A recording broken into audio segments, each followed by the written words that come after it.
sebagaimana dan jadikanlah ciri-ciri penuntut ilmu yang pertama ini.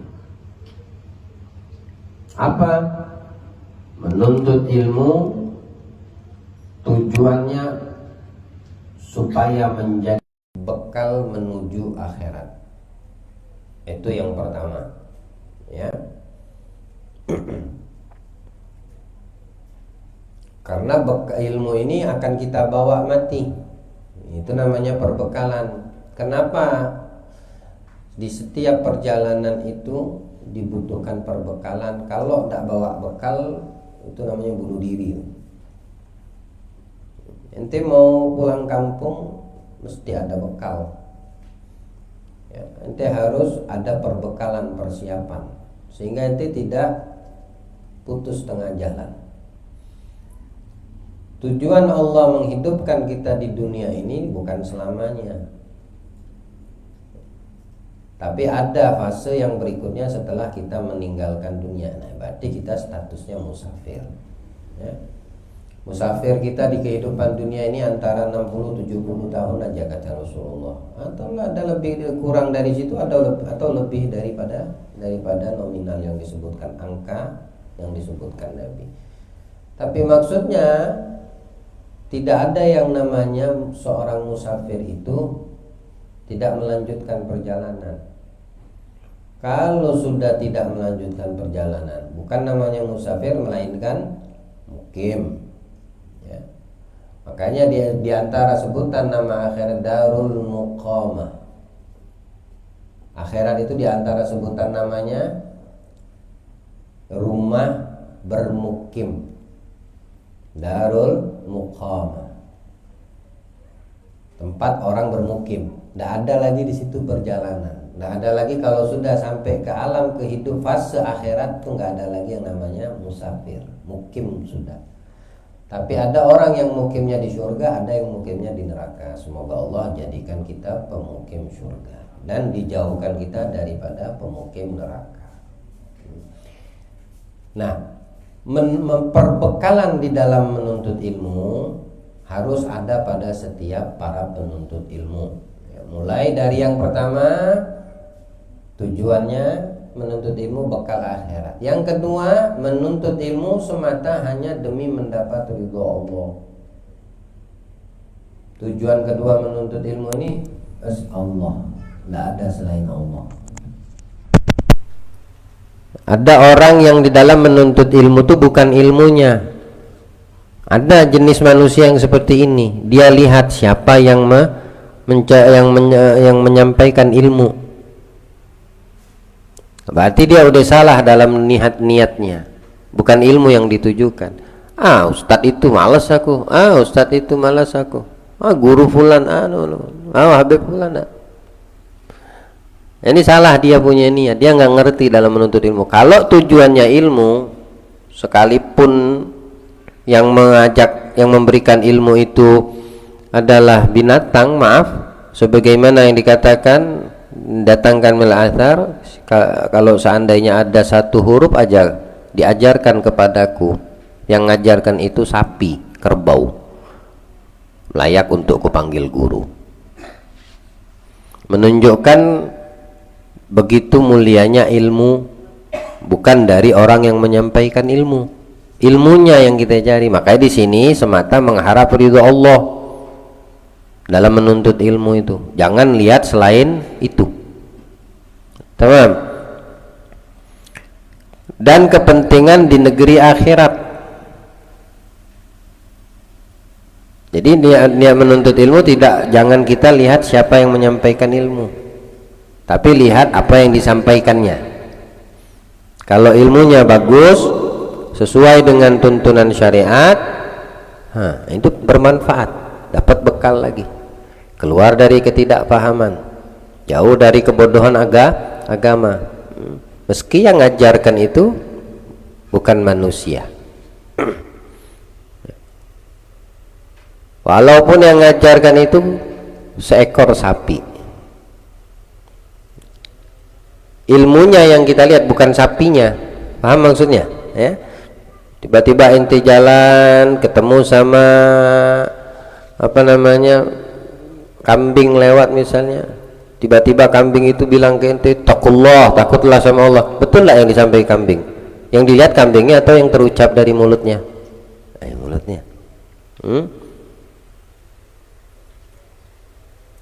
Nabi Nuh itu kenapa dinamakan Nuh? Nuh itu diambil dari kata Nawah.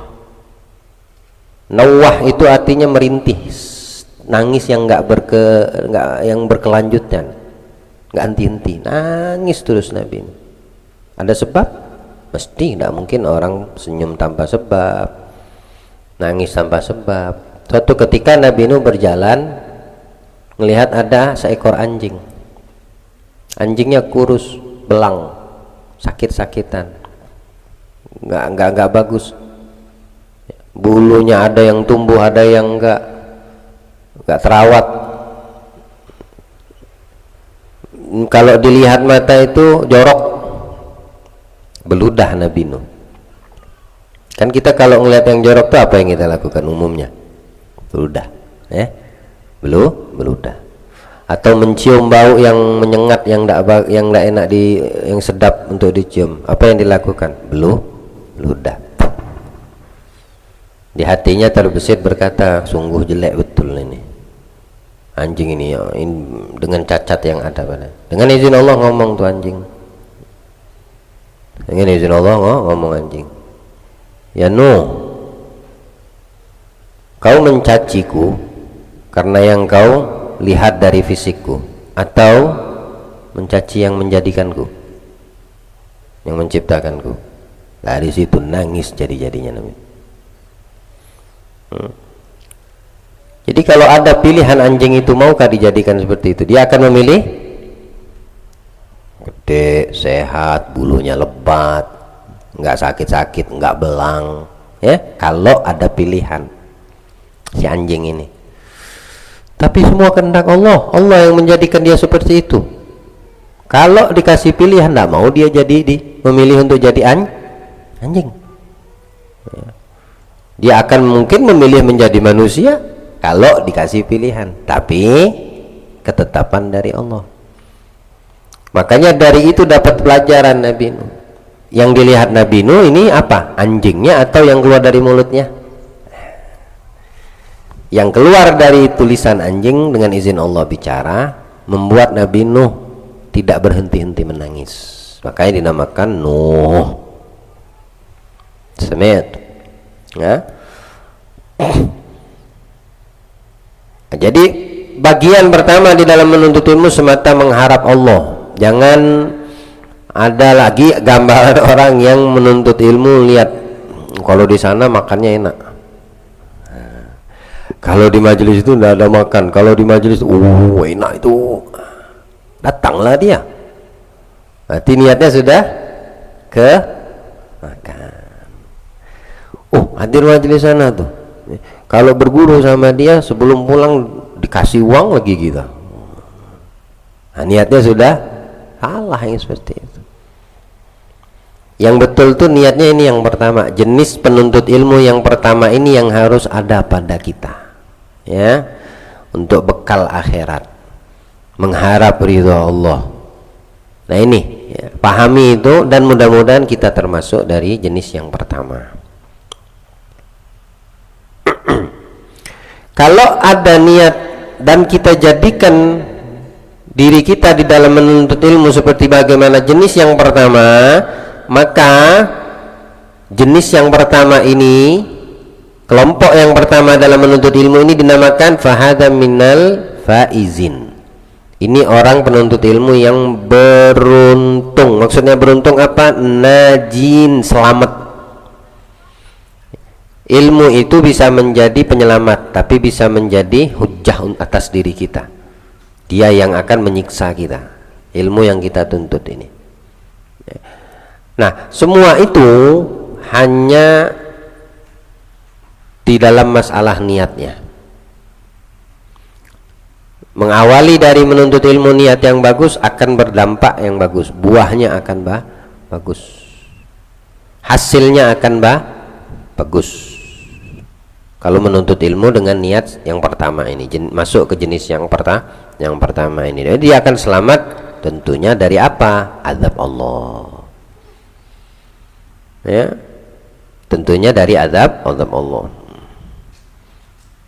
Dan akan mendapatkan banyak kebaikan atas dirinya semasa dia menuntut ilmu, atau besoknya, atau akan datang, atau setelah meninggalkan dunia. Banyak kebaikan yang akan didapatkan karena betul niatnya di dalam menstatuskan dirinya thalabul ilm, penuntut ilmu agama. Apa tanda-tanda orang yang alim, yang betul di dalam niatnya saat menuntut ilmu, lalu dia faham terhadap ilmu akhirat, ya, bukan ilmu dunia? Ada 3 tandanya. Apa tanda orang di dalam menuntut ilmu?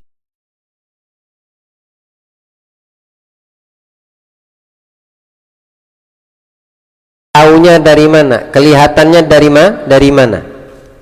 Ada 3 alamat tandanya. Yang pertama dikatakan al-Imam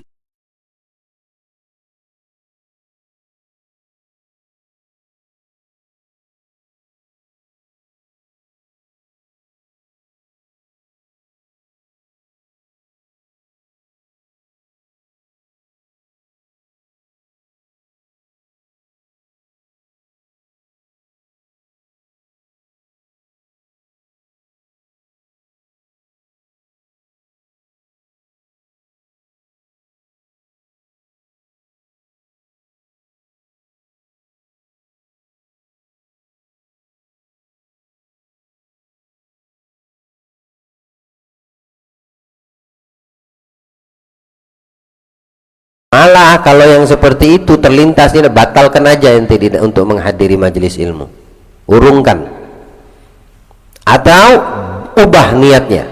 Tetap kamu hadir tapi diubah niatnya. Hadir maulid arba'in, pilih-pilih tempat.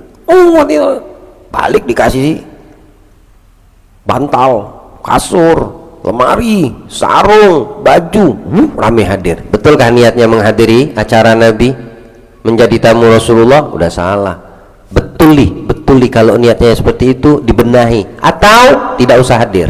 Lebih baik untukmu daripada kehadiranmu itu mencelakakan dirimu sebab salah niat. Sebab salah niat. Nah, kita harus menuntut ilmu yang kita inginkan adalah ilmu, bukan dunia. Itu dunia, itu ciri yang alamat atau tanda yang pertama. Yang kedua, kaunu qasduhu bistiwalil bil ulum nailus sa'adal akhirah. Maksud dan tujuannya di dalam menuntut ilmu, di dalam menyibukkan dirinya menuntut ilmu dan mendapatkan ilmu, atau memahami yang dia pelajari dari ilmu, mendapatkan kebahagiaan akhirat. Ya, ini alamatnya nih, tanda-tandanya dijelaskan Imam Nawawi. Orang yang menuntut ilmu dan betul niatnya. Yang ketiga, mu'taniyan bi ilmil batin sa'isan nigal bi mujahadatin nafas. Maaf, itu masih yang kedua. Apa tadi yang kedua tadi? Menyibukkan dalam menuntut ilmu untuk mendapatkan kebahagiaan akhirat. Di dalam ilmu yang dia dapatkan untuk membenahi hatinya, batinnya, ya. Caranya bagaimana? Dengan mujahadatun nafas, melawan hawa nafsu. Ilmu itu yang akan membimbing kita, menggiring kita bagaimana cara kita membenahi hati kita, bagaimana cara kita mengatasi untuk bisa melawan hawa nafsu yang ada di dalam diri kita. Ilmu itu ada yang zahir, ada yang batin, ya. Kalau ilmu yang zahir, kau belajar ilmu sholat, tata cara sholat, rukun, syarat, mubtilat, itu zahir, karena itu prakteknya langsung kelihatan mata. Tapi ada ilmu batin yang tidak, itulah ilmu membersihkan hati. Itu lebih penting. Keduanya penting, tapi menjaga hati lebih penting. Dia untuk mendapatkan kebahagiaan akhirat, juga untuk melatih hatinya di dalam menentang keinginan dan hawa nafsu yang ada di dirinya. Berapa banyak orang yang berilmu tapi dikuasai hawa nafsu. Tidak sedikit orang yang banyak ilmunya, paham tentang agama, akan tetapi dia diterkekang dengan hawa nafsu, diperbudak sama hawa nafsu. Banyak yang seperti itu. Apalagi di akhir zaman nanti. Di zaman kita saja sudah banyak terlihat, nggak tahu lagi nanti setelah zaman kita generasi berikutnya. Kita ini menuntut ilmu khasyah agar ada rasa takut kepada Allah. Karena ilmu itu dikatakan ulama al ilmu khasyah. Ilmu itu khasyatun, takut.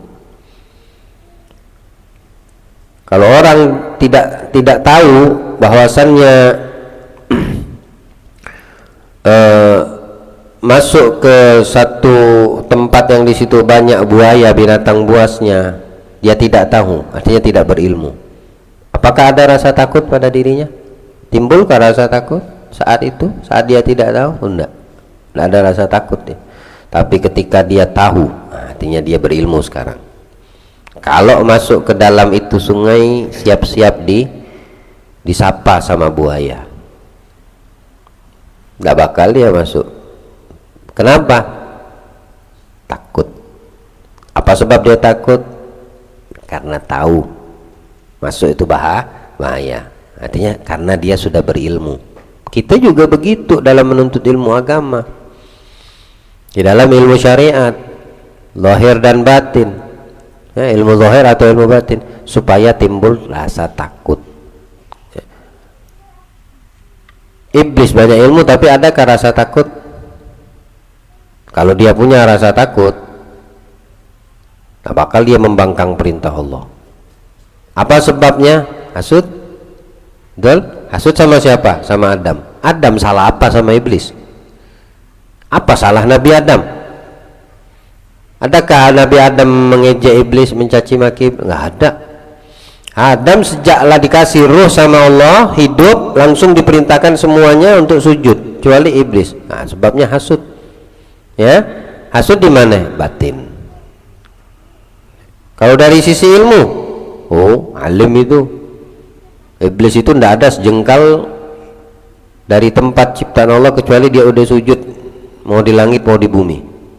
Udah pernah dia sujud, satu jengkal tuh nggak ada kecuali jidatnya udah sujud kepada Allah. Tuh iblis sangkin hebat ilmunya, zahir, ilmu zahir. Tapi satu sebab dia punya masalah ilmu batin yang dia terbelenggu dia dengan nafsu. Manusia seperti itu gambarannya. Ketika terbelenggu dengan nafsunya, walaupun dia lautan ilmu secara zahir, bisa dia terperosok. Nah, ini bahayanya ya. Jadi tanda orang yang menuntut ilmu itu ilmu akhirat ada 3. Yang pertama tadi, sibuk dengan ilmu yang dicarinya untuk mendapatkan kebahagiaan akhirat dan selalu menjaga batinnya daripada was-was yang ada di hatinya ini terhadap jihad, perang melawan hawa nafsu pada dirinya. Yang ketiga, kaunu i'timadu fil ilmi ala ittiba' sahibus syariah fi af'ali wa aqwal. Di dalam kita menuntut ilmu, mesti ilmu yang kita pelajari itu tidak melenceng, tidak keluar dari yang membawa atau dari sumber ilmu. Siapa sumber ilmu? Nabi kita Muhammad. Yang membawa syariat siapa? Nabi kita Muhammad. Jangan pernah keluar daripada apa yang didatangkan oleh beliau, tuntunan beliau, syariat Allah yang didatangkan Allah melalui beliau. Jangan pernah keluar, baik itu ucapan ataupun perbuatan. 3 inilah tanda atau alamat dari golongan atau jenis para penuntut ilmu yang betul niatnya. Tandanya ini tiga ini. Baik, bagaimana tandanya? Apa tandanya para penuntut ilmu yang di dalam menuntut ilmu nggak ada dunianya? Tadi kan 3 tanda para penuntut ilmu dengan niat akhirat. Tanda pertama, tidak ada di dalam menuntut ilmu kecuali dia apa ada urusan dunia, nggak ada ya. Di dalam dia menuntut ilmu tidak ada dunia di dalam langkahnya menuntut ilmu. Nah sekarang pertanyaannya, tanda orang yang tidak ada di dalam menuntut ilmu itu dunia. Paham maksudnya? Paham gak maksudnya? Apa tanda orang kalau dia menuntut ilmu nggak ada dunianya? Artinya memang di dalam menuntut ilmu tujuannya Allah, nggak ada unsur dunia. Apa tandanya? Nah di sini dijelaskan. Tanda orang yang menuntut ilmu yang tidak ada di dalam menuntut ilmunya unsur keduniawian, hanya murni Allah. Yang pertama, ayyakuna awwalu amilin bil amr wa mujtanibul nahi. Dialah yang pertama mengamalkan apa yang diperintahkan dan menjauhi apa yang dilarang.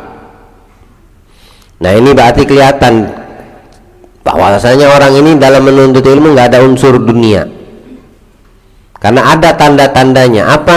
Dalam perkara amar ma'ruf nahi mungkar, kalau itu perkara yang ma'ruf dialah yang pertama mengamalkan. Kalau perkaranya menjauhi yang mungkar, yang dilarang, dialah orang pertama yang menjauhinya.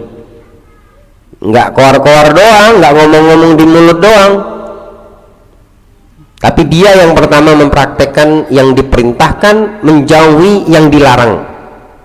Nah ini ciri penuntut ilmu yang nggak ada dunia di dalam niatnya menuntut ilmu, murni akhirat ya, semata Allah yang diinginkan, semata mendapatkan bekal akhirat untuk dirinya. Jadi tidak ada unsur dunia. Itu yang pertama. Yang kedua, ayyakuna mujtaniban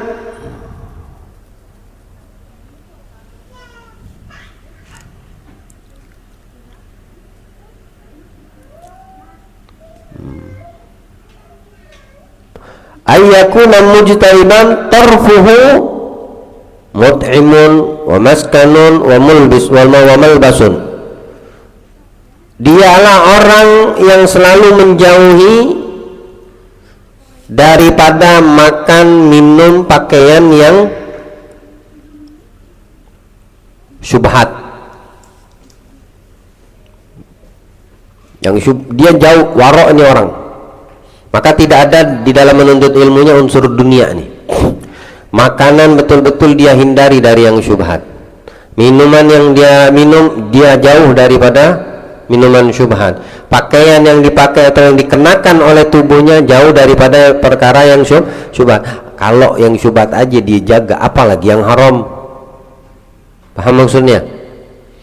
Yang syubhat aja dia takut, sangkin waroknya, sangkin jaga betul dia punya makan, minum, pakaian.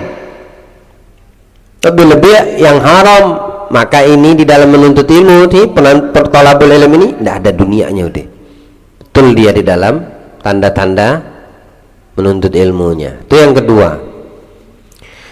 Lalu yang ketiga, ayyakuna mun'azilan mungabiban an mukhalatatus sultan illa linushin lahu aw liraddi madhalim ila arbabiha aw lisyafa'a fi mardatillahi ta'ala. Ciri penuntut ilmu yang tidak ada unsur dunia pada niatnya, pada dirinya yang menuntut ilmu, dia tidak mau bercampur aduk berurusan sama yang namanya sultan, pemerintahan. Tidak mau campur aduk dengan urusan siasat, masalah siasat, masalah politik, masalah ini tidak mau dia, tidak ada urusan dengan hal itu. Ini penuntut ilmu yang niatnya tidak ada unsur keduniawian, kecuali untuk menasehati, bukan berkecimpung ya. Berapa banyak para ulama yang tergelincir dalam urusan duniawi ini. Dia dikatakan berilmu, sampai ada yang berpartisipasi dalam hal untuk memenangkan ini pilkada misalnya, pilpres misalnya, dan ente melihat, kita menyaksikan sebatas untuk memberikan nasihat kepada mereka, nggak lebih. Tapi bukan ente ikut berkampanye, bukan ente menjadi tim sukses, bukan ente sana kesini keluar. La ilaha illallah. Tetangga ente itu banyak yang nggak ngerti cara berwudu, cara sholat tetanggamu, mungkin keluargamu di dalam itu salah masih ibadahnya kepada Allah. Nggak kau uruskah dia? Kau habiskan waktu di luar, coblos ini, pilih ini, ini pemimpin, ini. Aku tanya, betul gak yang sampaikan ini ada atau tidak, realita atau hayalan? Bukan kita salahkan ilmunya, ya. Tapi ini menceritakan penuntut ilmu di dalam upayanya menuntut ilmu tidak ada unsur dunia. Apa tandanya? Ya ini yang disebutkan. Kita tidak menyalahkan, bukan kita menyalahkan itu, salah itu betul, tidak. Cukuplah dia sendiri yang menimbang. Ketika tahu apa yang sudah dijelaskan oleh para ulama min aslafun salihun. Kalau cuma sebatas memberi nasihat, boleh. Aulinushin.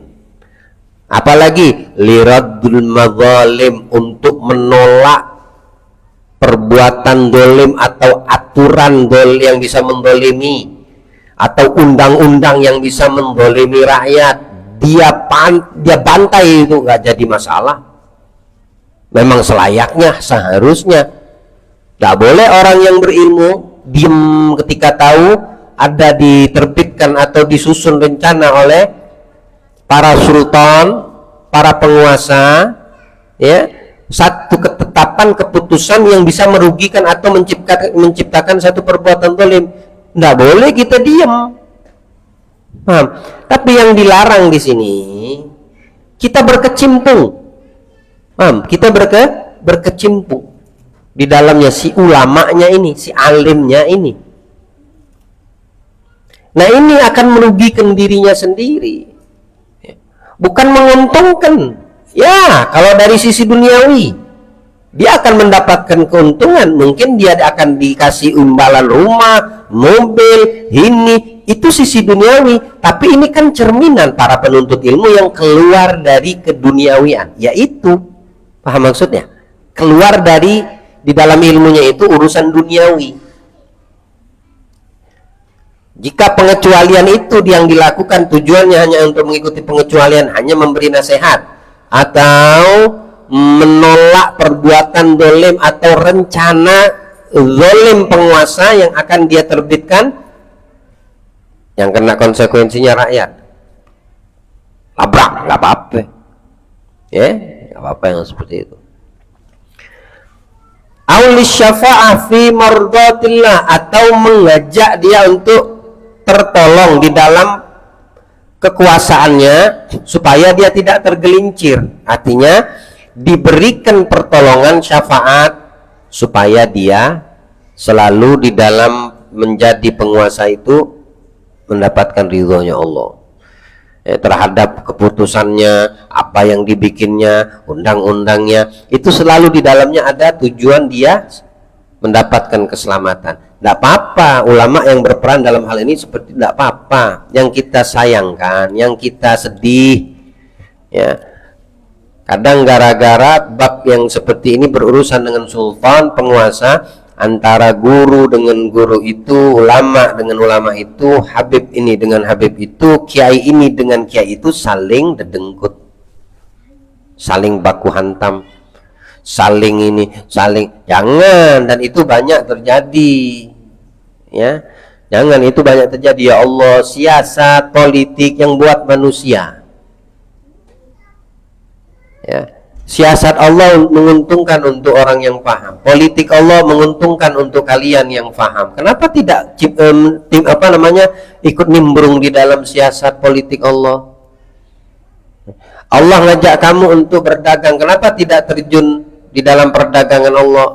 Allah mengajak kamu untuk berbisnis, kenapa tidak ikut andil berinvestasi di dalam bisnis yang Allah buka, lamaran lowongan kerja dari Allah Subhanahu wa taala. Hal adullukum ala tijaratin tunjikum min adzabil alim. Maukah kalian kutunjukkan, ku kasih tahu kata Allah, satu tijarah, bisnis yang menyelamatkan kamu dari azab yang pedih. Nah, tuh bagaimana tuh? Nggak disambut-kah? Ya, di situ kan Allah menjelaskan, itu mau masalah bisnis yang menguntungkan, bukan sebatas duniawi. Aku kasih kata Allah. Mau enggak kata Allah? Ini tawaran. Ada yang mau, yang kagak. Kembali kepada masing-masing individunya. Tu'minuna billah, beriman kau kepadaku kata Allah. Itu tijarahku. Tu'minuna billah, la akhiraya. Banyak di dalam Al-Quran itu yang menjelaskan yang menguntungkan kepada kita, bukan urusan duniawi. Tapi kalau sudah seperti ini, berarti di dalam menuntut ilmunya plus ada keduniawiannya. Ini tandanya kalau seandainya ada seperti itu, berarti tidak murni menuntut ilmunya ukhrawi. Yang keempat, tandanya yang keempat ya, betul ya, ayyakuna musari'an ilal fatawa, alla yakuna musari'an ilal fatawa, ka'ayyadullu ala man huwa a'lamu minhu. Tidak tergesa-gesa buru-buru di dalam memberikan fatwa, atau memberitahukan ada orang yang lebih tepat menjawabnya atau berfatwa. Tidak tergesa-gesa, tidak mengatakan dirinya adalah sahibul fatwa, ahli fatwa, semua yang ditanya dijawab, atau bahkan mungkin menyalahkan guru lain, ustadz lain, ulama lain yang telah memberikan jawaban disalahkan. Enggak. Contoh yang dilakukan para sahabat Nabi, orang-orang yang ada di sekeliling Nabi, tauladan, panutan, qudwah. Yang kelihatan dari itu tidak ada unsur dunia terhadap ilmu yang Allah anugerahkan pada diri mereka. Nah, ini yang ingin kita dapatkan. Ilmu yang ada pada diri kita di dalam menuntut ilmu murni akhirat. Gak ada unsur dunia. Ya. Di antaranya tidak tergesa-gesa di dalam berfatwa. Bahkan menunjukkan kepada siapa yang memang ahlan untuk mengeluarkan fatwa dari apa yang dipertanyakan. Contohnya apa? Seperti riwayat dari Shuraih bin Hani. Ya. Seorang sahabat bertanya, namanya Shuraih bin Hani. Kepada siapa bertanya? Kepada Siti Aisyah, istri Nabi Shallallahu Alaihi Wasallam. As'aluha anil mashi alal khuffain. Aku bertanya kepada istri Nabi tentang perkara menggunakan khuffain. Khuffain itu sepatu dari kulit yang digunakan di Arab sana itu kalau datang musim dingin. Jadi hukum berwudu bagi yang telah menggunakan khuffain itu tidak dibuka khuffainnya sampai batas waktu penggunaan khuffain itu habis. Kalau dia mukim 1 kali 24 jam, kalau dia musafir 3 hari 3 malam, itu ikut musafir. Jadi kalau dia mukim pakai khuffain apakah boleh? Boleh dengan memenuhi syarat-syaratnya. Jadi saat dia berwudu apakah dibuka, dibasuh kaki? Kagak, diusap aja bagian atasnya dengan air. Ini misalnya bagian kaki diusap, ambil air diusap. Sama kayak hukumnya mencuci kaki. Boleh nggak pakai di sini? Silakan, karena ini hadisnya mutawatir, lebih dari 70 sahabat yang meriwayatkan hadis Rasulullah menggunakan khuffain, sepatu kulit. Sepatu kulitnya pun harus memenuhi syarat. Sepatu kulitnya harus memenuhi syarat. Kalau pakai sepatu bot boleh nggak? Boleh kalau memenuhi syarat. Tapi masa itu di rumah pakai sepatu bot, sholat pakai sepatu bot, tidur pakai sepatu bot, nggak dibuka loh ini. Khuffain itu nggak dibuka. Kalau dibuka habis masanya, batal. Ulang lagi harus dari awal. Tamam. Siti Aisyah ditanya oleh Shuraih bin Hani masalah khuffain. Masa Siti Aisyah nggak paham? Nggak bisa jawab lah Siti Aisyah. Orang yang hari-hari bersama Nabi, yang tidur satu kamar dengan Nabi, satu selimut dengan Nabi. Apa menurut kita tidak paham masalah khufain? Tak mungkin. Siti Aisyah itu diantara sahabat, istri Ummul Mukminin, alimah, paling alim, apalagi masalah waratha, masalah waris. Itu bidangnya beliau. Hukum waris itu banyak riwayat hadis-hadis yang kalau berkaitan tentang ahkamul waratha atau wiratha, riwayat dari Siti Aisyah. Apa jawab Siti Aisyah ketika ditanya oleh ini masalah khuffain? Jawab beliau, alaika bi Ali bin Abi Thalib. Datanglah ke Ali bin Abi Thalib.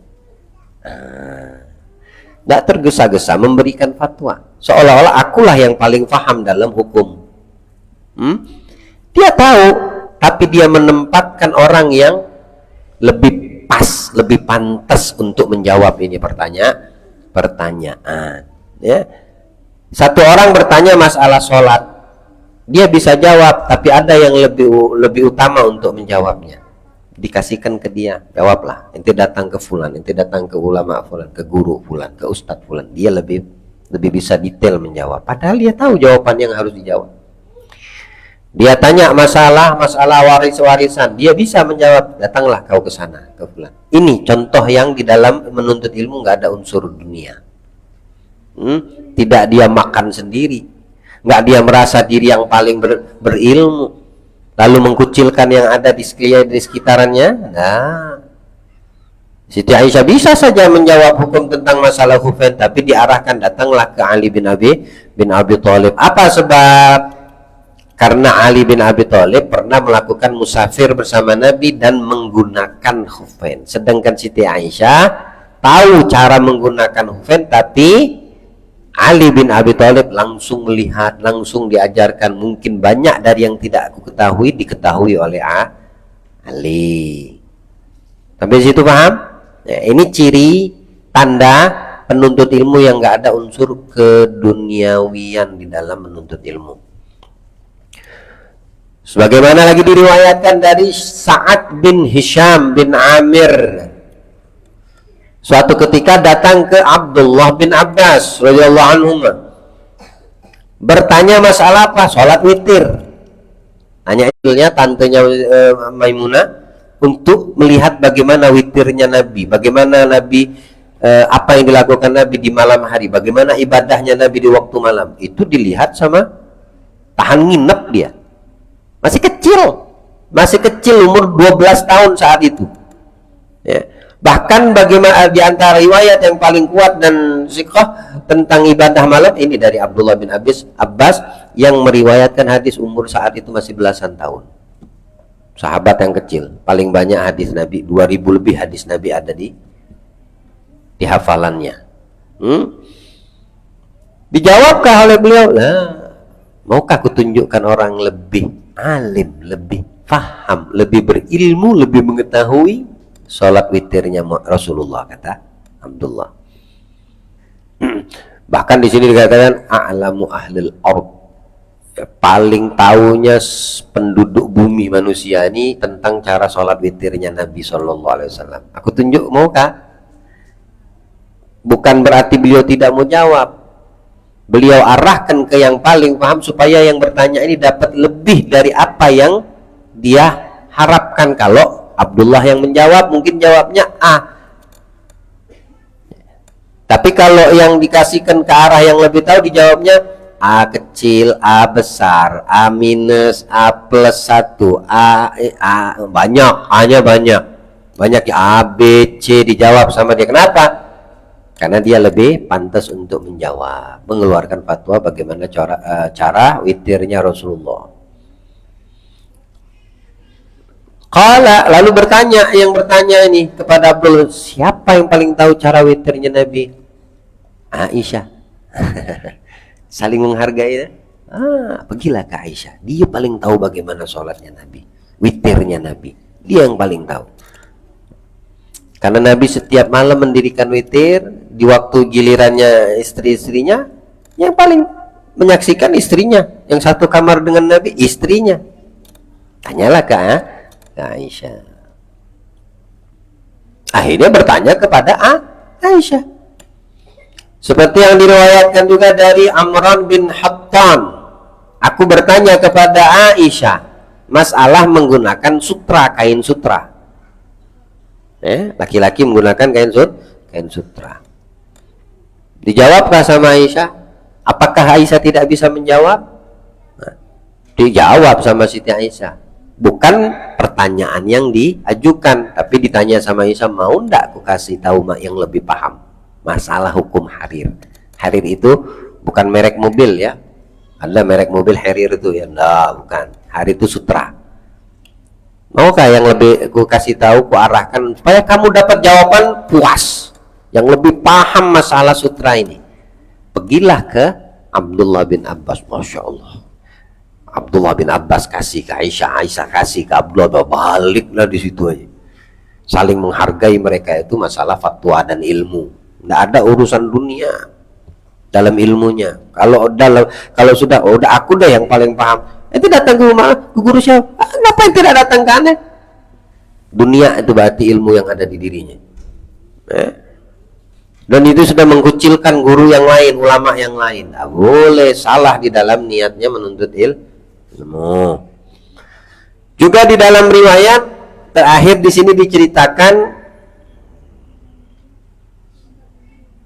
enggak, masih sambungan tadi. Aisyah mengarahkan ke Abdullah bin Abbas. Lalu aku datang ke Abdullah bin Abbas. Aku bertanya masalah harir. Harir tadi itu apa namanya? Sutra. Kata Abdullah bin Abbas, yang paling ngerti masalah ini, kau datang saja ke Abdullah bin Umar. Diarahkan lagi ke Abdullah bin Umar. Bukan Abdullah bin Abbas nggak bisa menjawab, tapi dia ingin yang bertanya mendapatkan maksimal jawab, kenyang sama yang ditanyanya, sempurna jawaban yang didapatkan olehnya. Pergilah ke Abdullah bin Umar bin Al-Khattab. Datanglah ke Abdullah bin Umar, maka dijawab oleh Abdullah bin Umar, dijawab. Faqala akhbarani, telah mengabarkan kepadaku Umar bin Al-Khattab, ayahnya Umar bin Al-Khattab, anna Rasul sallallahu alaihi wasallam, baru disebutkan hadisnya tentang masalah menggunakan sutra bagi laki-laki, ya. Kata Rasulullah dari sahabat Umar, dijelaskan kepada Umar, menjelaskan kepada anaknya menjelaskan kepada yang bertanya. Itu pun tidak langsung dengan jawaban, karena ilmu yang dia pahami, tetap sanadnya disambungkannya. Telah menceritakan, telah aku dapatkan, telah mengabarkan kepadaku Umar ayahku, dan telah mengabarkan kepada ayahku Umar, langsung Rasulullah SAW. Laki-laki yang menggunakan sutra waktu di dunia, maka diharamkan Allah baginya menggunakan sutra nanti di akhirat. Kalau perempuan tidak masalah, memang itu pakaian perempuan. Jadi laki-laki nggak boleh pakai kain sutra, kecuali di beberapa tempat, dan itu masuk ke ranah fikih. Nah, itulah ciri-ciri atau tanda-tanda alamat para penuntut ilmu. Di dalam ilmu yang dia pelajari tidak ada unsur duniawi. Paham sampai di situ? Itu yang pertama, jenis atau golongan manusia menuntut ilmu, dan mudah-mudahan termasuk kita yang pertama ini. Kalau tidak, niatkan, azamkan, sungguh-sungguhkan dirimu dan niatmu menjadi yang pertama ini, ya, menjadi yang pertama. Allah memudahkan niat kita, membantu apa yang kita niatkan, insya Allah. Yang kedua, orang yang mencari ilmu untuk dijadikan sarana. Ilmunya hanya wasilah, sarana. Ilmu yang dia cari cuma kendaraan. Ilmu yang dicarinya hanya perantara. Untuk apa? Perantara apa? Sarana apa? Kepentingan kehidupan dunia. Hanya kepentingan dunia aja. Dia menuntut ilmu agama cuma untuk mendapatkan dunia, ya.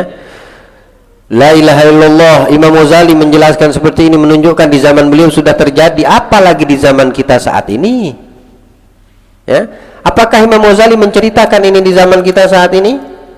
Beliau itu menceritakan apa yang beliau dapati di masanya. Kapan ini?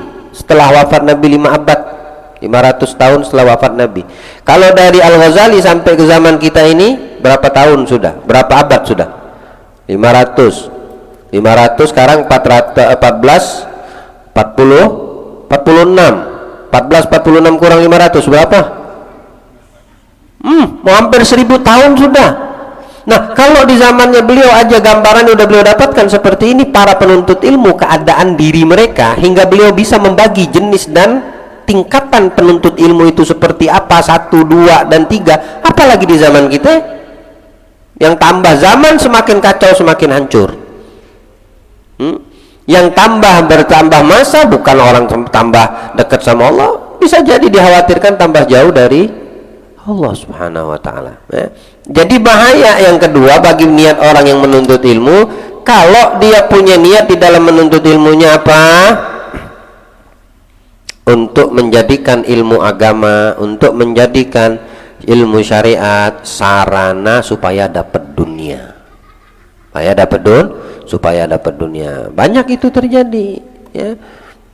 Dia dengan ilmunya mengumpulkan massa, dia dengan mengumpulkan banyak jamaah, pengikut, ya. Nanti ujung-ujungnya dunia tuh, ujungnya bermuaranya ke hajat dia dunia. Karena ini ciri yang kedua di dalam menuntut ilmu. Ilmunya yang pelajari ilmu akhirat, tapi niatnya yang salah untuk menjadikan ilmu agama itu mendapatkan yakni untuk meraih kejayaan, bisa sebabnya itu dengan ilmu agama untuk mendapatkan sukses.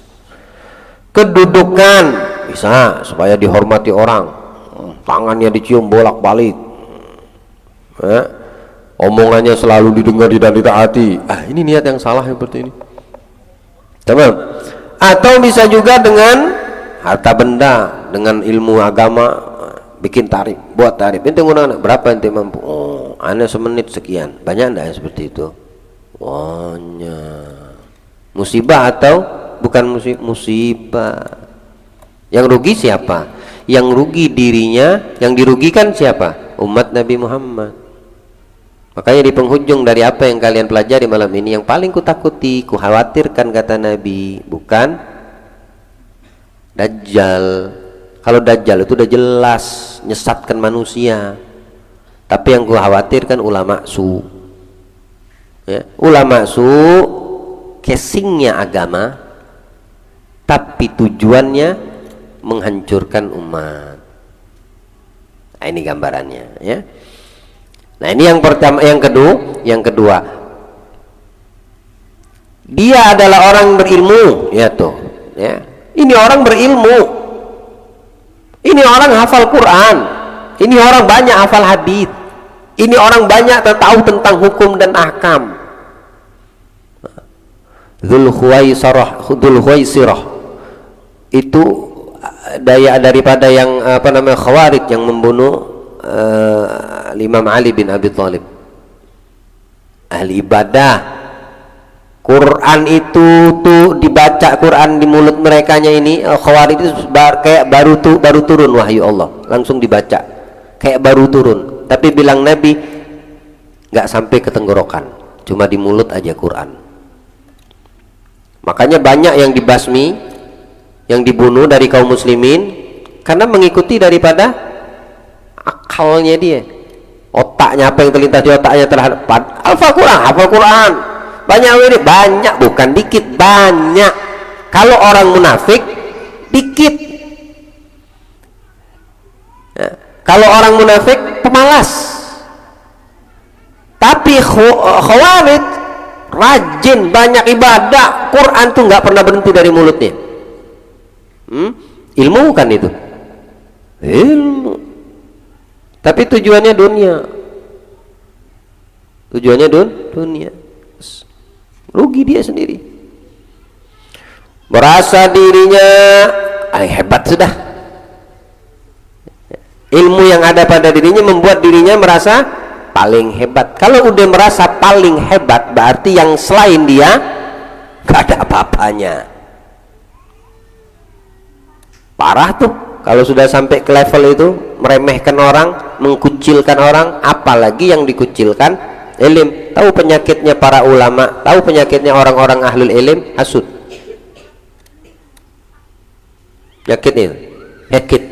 Penyakitnya orang ahlul ilim. Tidak suka kalau itu rame majelis, tidak suka kalau itu dipanggil nama, kenapa ndak aku. Hati-hati yang seperti ini. Allah lindungi kita para penuntut ilmu. Allah jadikan ilmu yang kita timba, yang kita pelajari manfaat dunia wal akhirat. Itu penyakitnya ulama. Ya, tidak suka sama kalau ada alim lain, itu ulama yang berpenyakitan. Ya.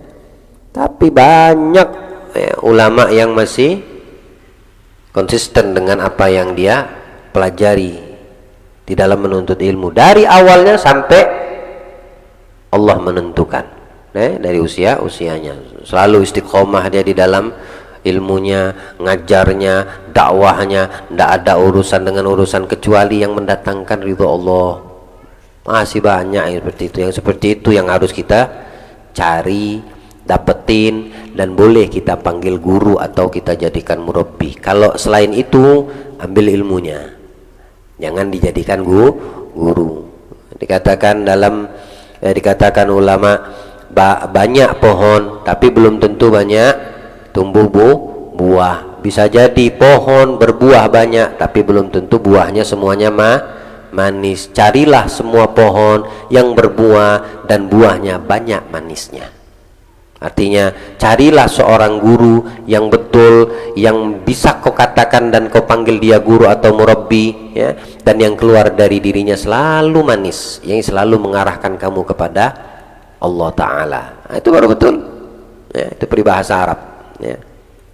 Apa kalau bahasa kita itu kalau bahasa Indonesia ini apa namanya, ya peribahasa, ya peribahasa. Di Arab juga seperti itu dah. Bukan syair itu, petuah namanya, ya, petuah untuk menghasilkan atau mendatangkan keuntungan.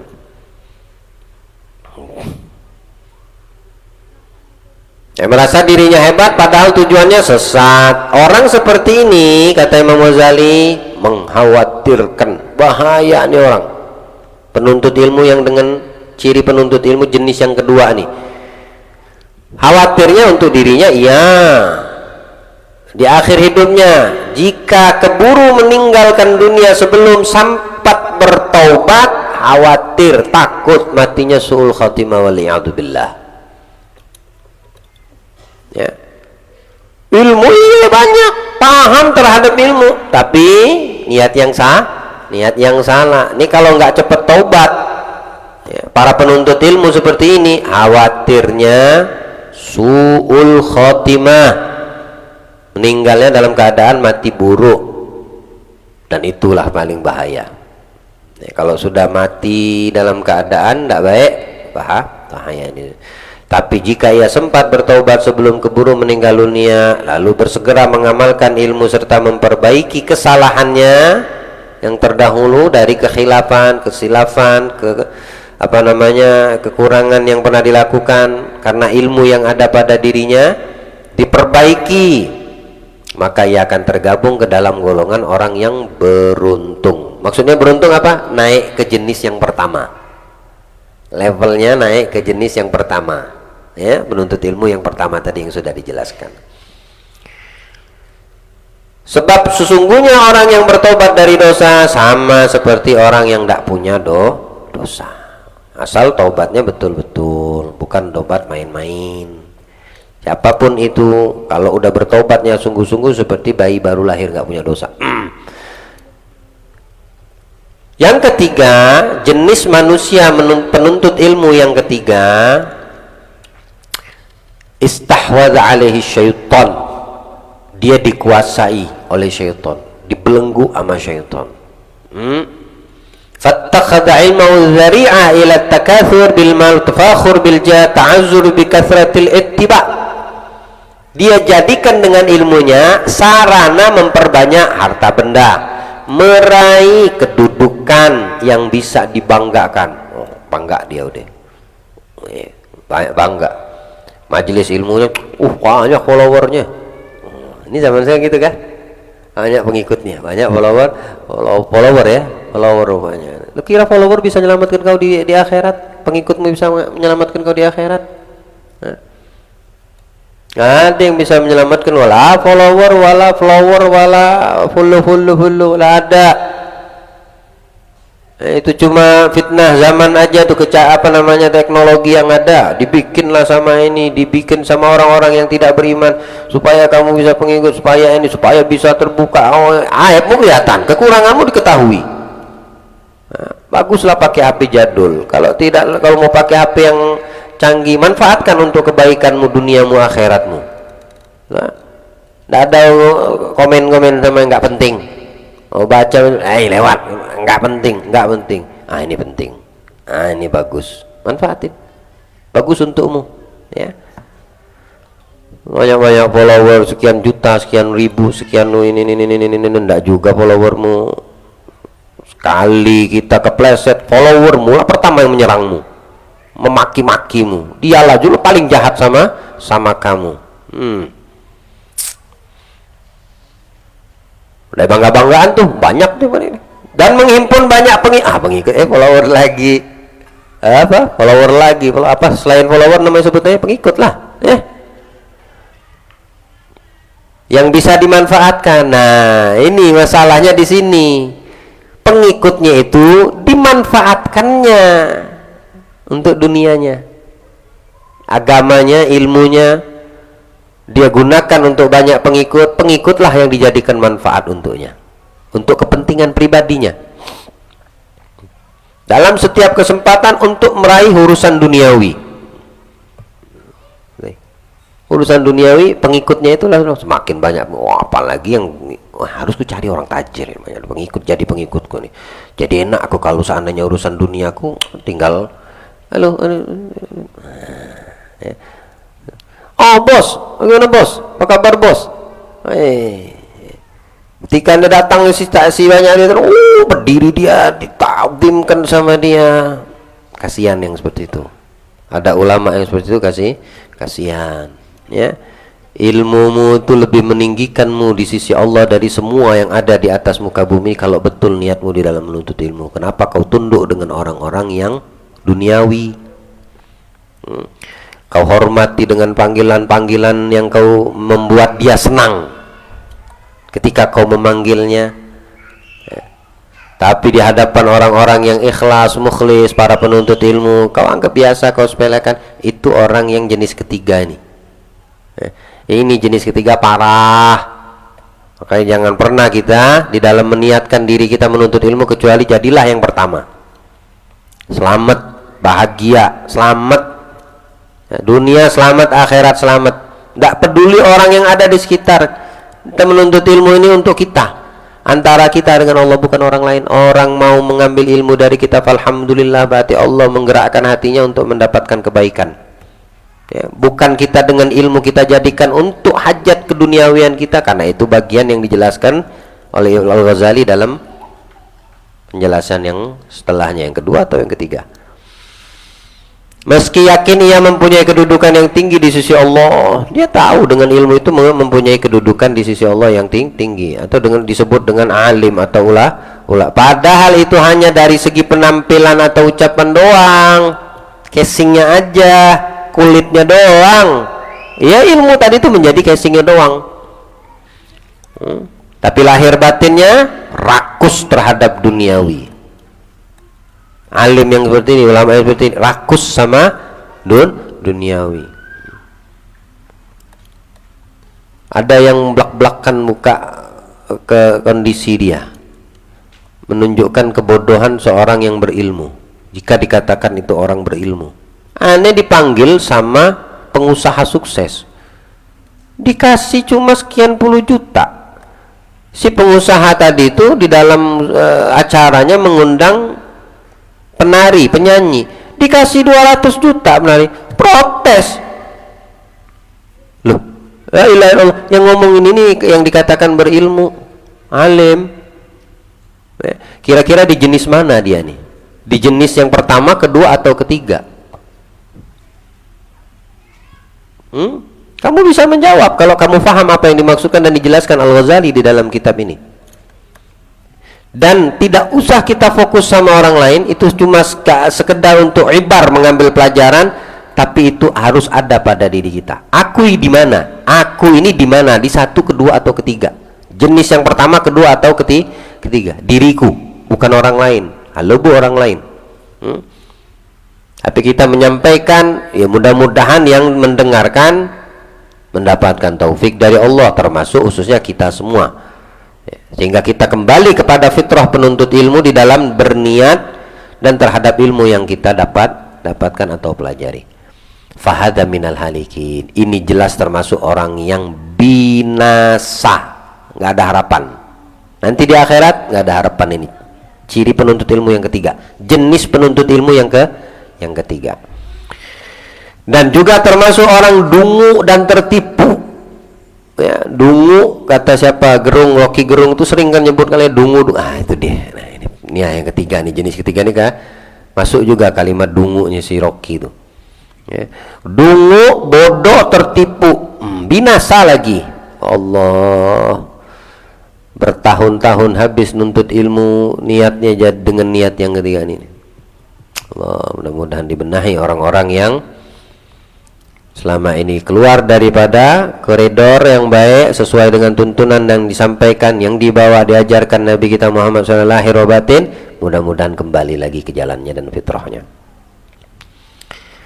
Ia mengira dirinya termasuk orang yang telah berbuat kebaikan. Tidak ada orang yang menilai dirinya itu melakukan kebaikan kecuali dia buruk di mata Allah.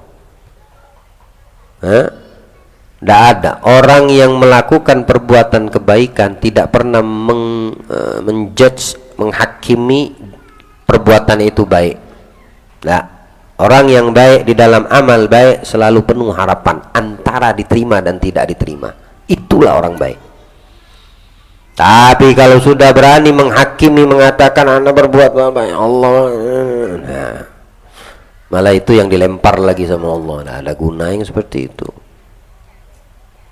Orang yang beramal baik selalu takut, ya Allah, diterima anda ibadahnya.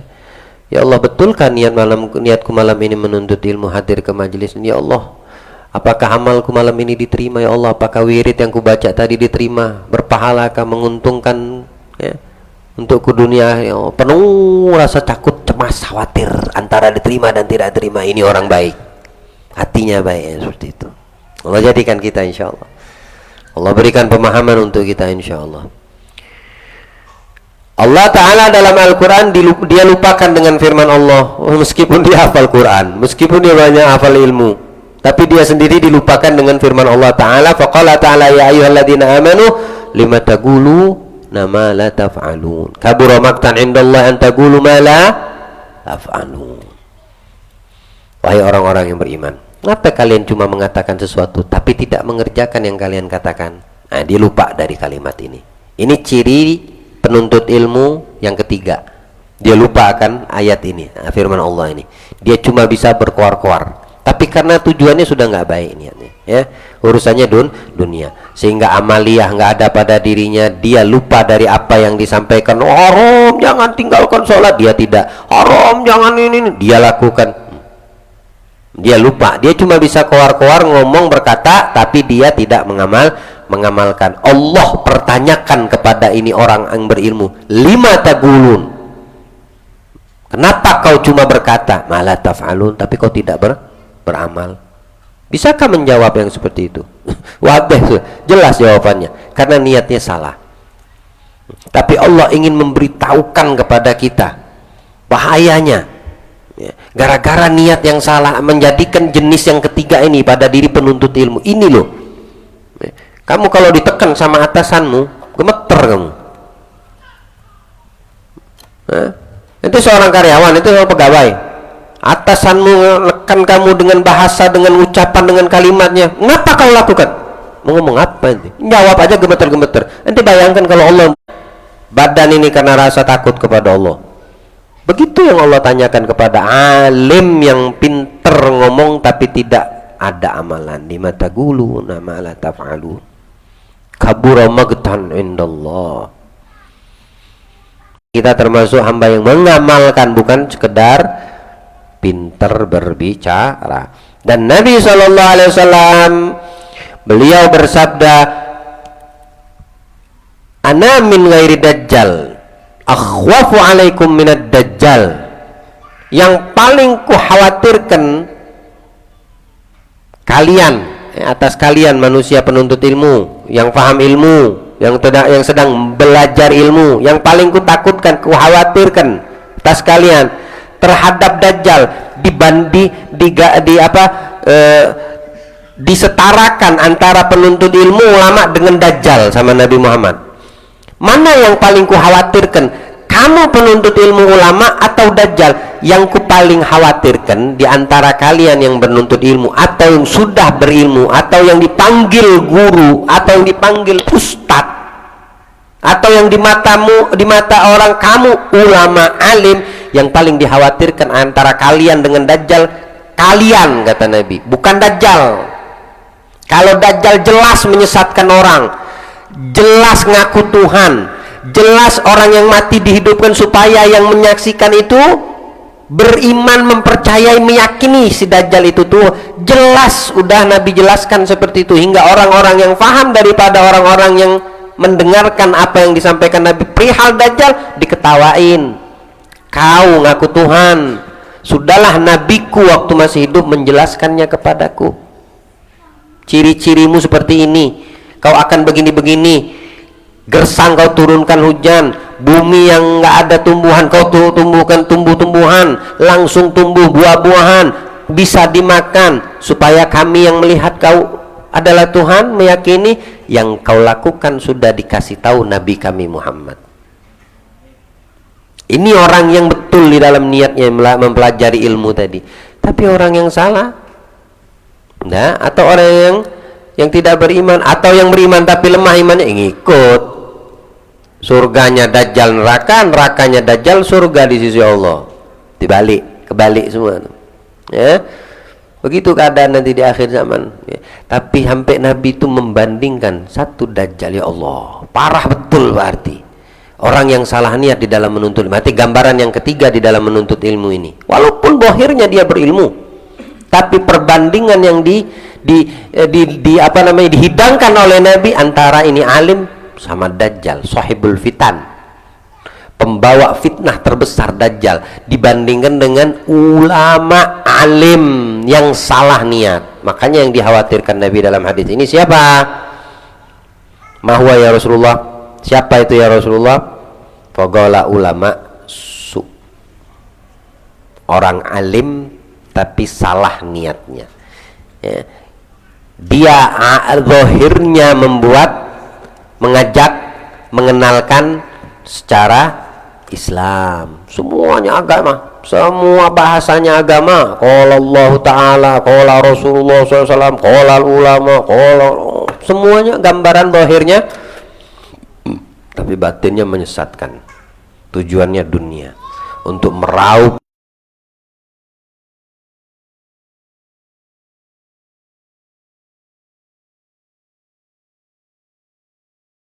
alaihi wa alihi wasallam. Allah jauhkan kita daripada sifat-sifat niat-niat yang tidak baik, insyaallah. Di dalam kita menuntut ilmu agama semata mengharap ridha Allah, semata mendapatkan daripada curahan rahman Allah. Allah senantiasa jaga niat kita di dalam menuntut ilmu, insyaallah, hingga kita masuk ke dalam firman Allah Ta'ala, yarfa'illahu alladhina amanu minkum alladhina utul ilma darajat. Dan mudah-mudahan Allah angkat derajat kita, angkat derajat kedua orang tua kita, dan Allah benahi semua orang-orang yang ada di sini khususnya, dan orang-orang yang ada di sekitar kita.